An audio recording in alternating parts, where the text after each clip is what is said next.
రాముడు అనే ఒక చిన్న అబ్బాయి తన అమ్మమ్మ ఇంట్లో సెలవులు గడుపుతున్నాడు. అమ్మమ్మ అంటే రాముడికి చాలా ఇష్టం. ప్రతి సాయంత్రం ఆమె చెప్పే కథలు, నీతి మాటలు అతడికి ఎంతో ఆనందం కలిగించేవి. కాని రాముడికి ఒక చెడు అలవాటు ఉండేది. అతడు అబద్ధం చెప్పడం, చిన్న విషయాలకు కూడా కోపపడటం చేసేవాడు. ఒక రోజు రాముడు ఆడుకుంటూ అమ్మమ్మ పూల మొక్కను విరిచేశాడు. అమ్మమ్మ అడిగితే, నేను కాదు అమ్మమ్మ, గాలి వల్ల విరిగింది అని అబద్ధం చెప్పాడు. అమ్మమ్మ ఏమీ అనకుండా నవ్వుతూ, సరే నాయనా అని చెప్పింది. ఆ సాయంత్రం అమ్మమ్మ రాముడిని దగ్గరకు పిలిచి ఒక కథ చెప్పింది.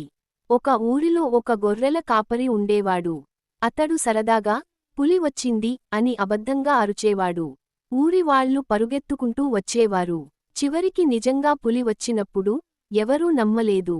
అప్పుడు అతడికి పెద్ద నష్టం జరిగింది అని చెప్పింది. కథ పూర్తయ్యాక అమ్మమ్మ రాముడిని చూస్తూ, అబద్ధం మొదట చిన్నదిగా అనిపించినా, అది మన నమ్మకాన్ని నెమ్మదిగా పోగొడుతుంది. నిజం చెప్పడం కష్టం అయినా, అది మనకు గౌరవం తెస్తుంది అని మృదువుగా చెప్పింది. అమ్మమ్మ మాటలు రాముడి హృదయాన్ని తాకాయి. వెంటనే అతడు, అమ్మమ్మ, ఆ పూల మొక్కను నేను విరిచాను. అబద్ధం చెప్పాను. క్షమించు అని నిజం చెప్పాడు. అమ్మమ్మ ప్రేమగా అతడిని ఆలింగనం చేసుకుని, నిజం చెప్పినందుకు నాకెంతో ఆనందంగా ఉంది అంది. ఆ రోజు నుంచి రాముడు అబద్ధం చెప్పడం మానేశాడు. అమ్మమ్మ నీతి పాఠం అతడి జీవితాన్ని మార్చింది. నీతి: కుడి చూపుడు వేలు నిజాయితీ మనిషికి నిజమైన ఆభరణం.